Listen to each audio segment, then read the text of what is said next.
Potresna objava oca koji je u tragičnoj nesreći izgubio suprugu i tek rođenog sina.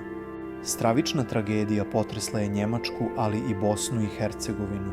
Majka i njena beba izgubile su život u teškoj saobraćajnoj nesreći na autoputu A3 između Velburga i Parsberga u pokrajini Bavarska, piše Crna hronika. Prema informacijama iz njemačke policije, porodica iz BiH vraćala se s puta kada je automobil, uslijed obilne kiše i akvaplaninga, izletio s ceste i sletio u jarak pored autoputa. Porodične igre majka, 32, i njeno tek rođeno dijete poginule su na licu mjesta. Otac i trogodišnja djevojčica zadobili su povrede, ali su prema riječima ljekara van životne opasnosti. Porodica je bila rodom iz Gračanice.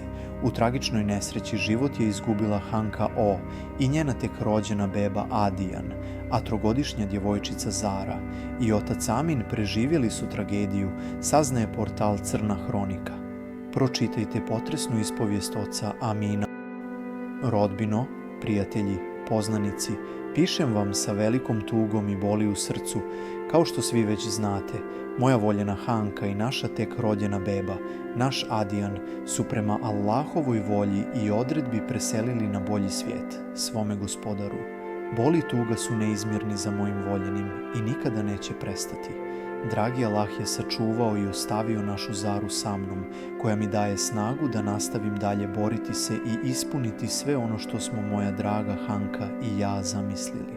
Tuga i bol su ogromni i svaka vaša poruka i riječi mi mnogo znače. Mojoj Hanki i našem sinu Adijanu neka dragi Allah podari sve blagodati dženeta, a našim porodicama i meni sabura u ovim preteškim danima.